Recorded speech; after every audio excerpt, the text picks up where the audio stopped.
Hello everyone, welcome you all to the next session on real numbers of class 10 mathematics. In this session, we are going to see what is revisiting rational numbers. We have already learnt about rational numbers and their decimal expansions in our earlier classes. Let's see what are we going to have in this session. Before learning about the rational numbers and the proof of it, we have a theorem which will be applicable for us to prove the irrational numbers. Here it is. It is theorem 1.3 from our textbook, which says, let P be a prime number.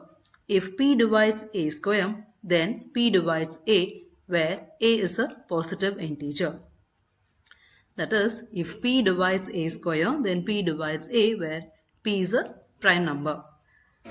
As this theorem is not for the examination point of view, I am not going to discuss the proof here, whereas I am just going to explain this with few examples.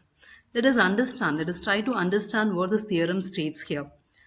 Now, the statement, as per the statement, it says if P divides A square, that means let me consider a square number. Let me choose A as 6 so that A square will be 36. And the first statement is P divides A square, which means that there is a prime number which divides this 36. Let me choose the prime number P as 3 here. So, as it is obvious that 3 divides 36. When I mean 3 divides 36, it means that 36 is divisible by 3. This is what we mean by P divides A square. That is, when we say P divides A square, it means that A square is divisible by P. So here we have 36 and this is divisible by 3, that we know it. So you will definitely have a quotient and your remainder will be 0 because 36 is divisible by 3. If this is the case, then as per the statement of the theorem, we have P divides A. Let's check. As our A is 6, let's see whether 6 is divisible by 3. Yes, 6 is also divisible by 3, leaving you remainder 0 and quotient as 2. So we see that if you have a square number and if that is divisible by a prime number, the square root of the same number is also divisible by the same prime number. This is what you mean by if P divides A square, then P divides A. So with this understanding, we'll discuss about the proof of an irrational number. As I was telling you, we have already discussed about the decimal expansions of all irrational numbers and rational numbers in our previous classes. So we are going to learn the proof of an irrational number, and which is under the theorem here. There is theorem 1.4 which says that root 2 is irrational. So this is a theorem that we are going to prove here. Based on it, we will work out a few problems also. So the theorem states that root 2 is irrational. So let us see how are we going to prove this theorem. And we are going to prove these theorems based on a method called contradictory method. Let's see what it is.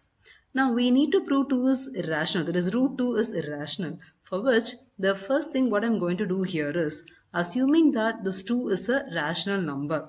Because we know it's not a rational number, we are going to assume something which is not correct. Let's see the process here.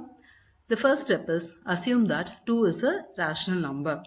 We know if a number is a rational number, it can be expressed in the form of P by Q, where P and Q are integers and denominator Q not equal to 0, and HCF of P and Q is 1, that is P and Q are co-primes. We know all these definitions for a rational number. Since we are assuming root 2 is also a rational number, all these definitions will be applicable for root 2 also. So let's take the assumption here, that is root 2 is equal to P by Q, where P and Q are co-prime and they are integers and denominator Q not equal to 0. As we know P and Q are co-prime, we can put it in this form, that is HCF of P comma Q is equal to 1. This is what we mean by P and Q are co-primes. This means that there is no factor which is common to both P and Q other than 1. Now let's consider what we have here. We have taken root 2 is equal to P by Q. Now when I do the cross multiplication here, this gives you q into root 2 equal to p. That is, we are just multiplying it and we are getting this equation. Let me mark this equation as 1. That is, let me mark the given equation as 1 so that I can do some operations with this equation. Now the next operation that we are going to do with this equation is squaring both sides of 1. That is, I am going to square it out. So when I am squaring it, I get q square into 2 equal to p square, or I can put it as 2q square equal to p square. So with the assumption that is root 2 as a rational number, we get the equation say 2q square equal to p square. Now from this 2q square equal to p square, I can rewrite p square by 2 equal to q square. I hope you are able to understand how I am bringing this. So this 2q square is equal to p square. I'll bring this 2 to this side since the operation between 2 and q square is multiplication. We'll be having division as the operation, that is q square is equal to p square by 2, and this has been rearranged here as p square by 2 equal to q square. Now let me mark this equation as an equation 2. There is a second equation in this proof. So this is going to be the second equation for me. Now we have p square in the numerator and 2 in the denominator. That gives you a quotient called q square. So this means that your p square is divisible by 2. I hope you are able to understand. P square by 2 equal to q square tells you that p square is divisible by 2, or 2 divides p square. Now 2 is a prime number and it is dividing a square number, square of a number. By theorem 1.3, I can conclude 2 divides p.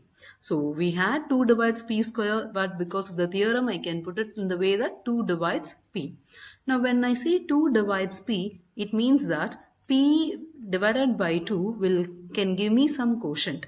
I don't know what it is going to be. So I'm going to have it as a letter A, number A.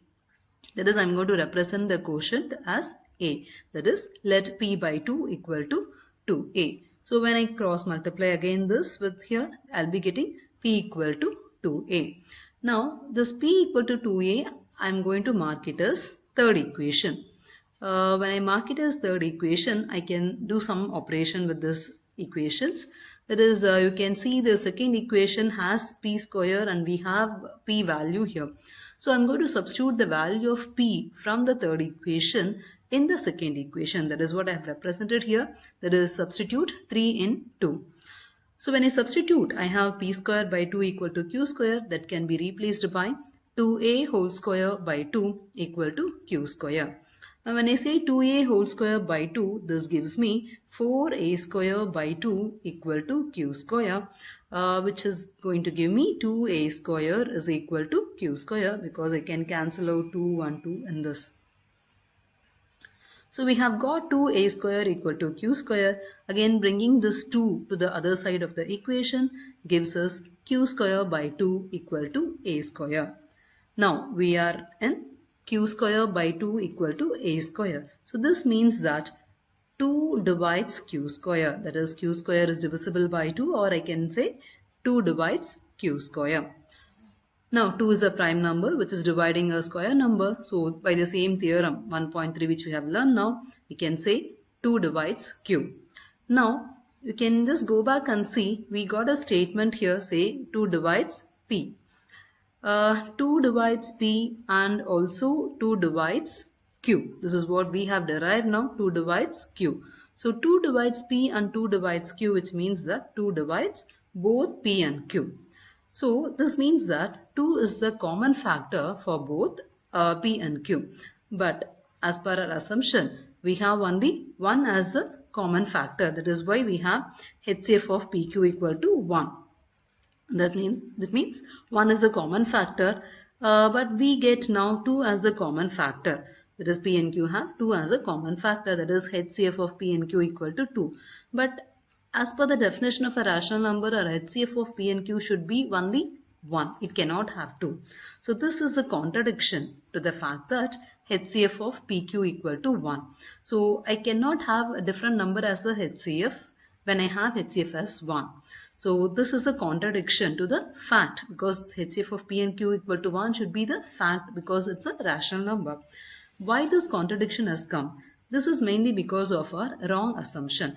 Just because I have assumed root 2 as a rational number, I have got this contradiction. So if I would not have assumed this, I would not have got this wrong contradiction. I would not have got this contradiction. So all this contradiction is because of the wrong assumption that root 2 is a rational number. Hence root 2 should be an irrational number. That is, we have HCF of PQ equal to 2. This contradicts the fact that HCF of PQ equal to 1. This contradiction is due to the wrong assumption that root 2 is a rational number. Hence root 2 is an irrational number. So this is a very important theorem. I would like to revise it once again for you people. I'll just explain it once again in a rough manner.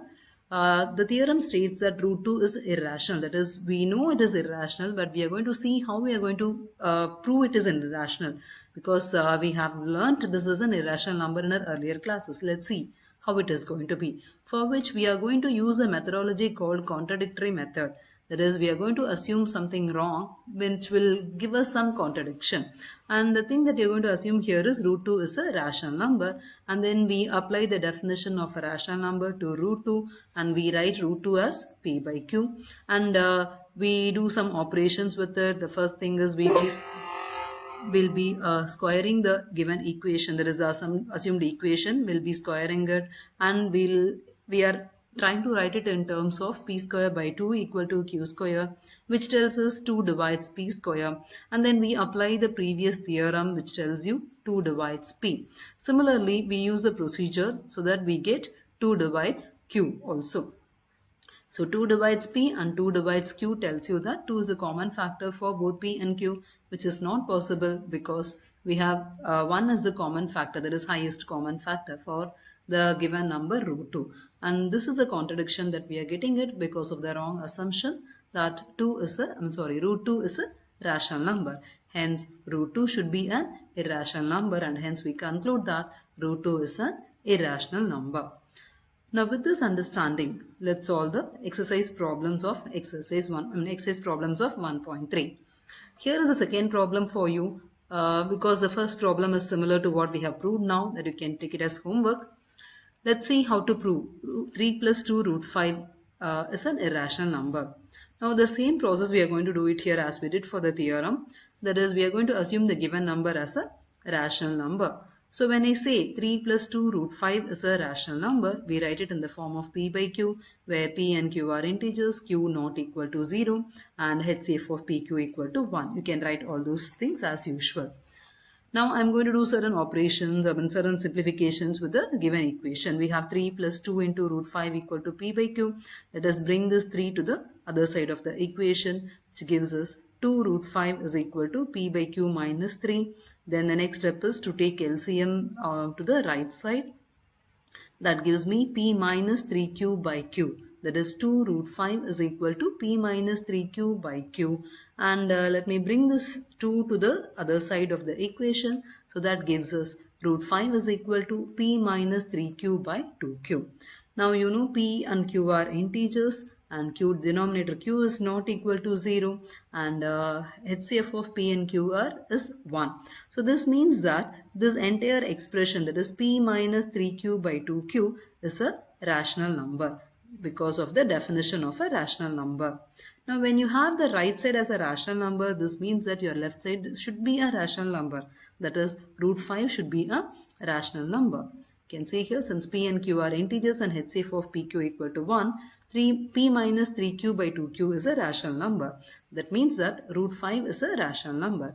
But this is a contradiction to the fact that root 5 is an irrational number, because we know root 5 is an irrational number.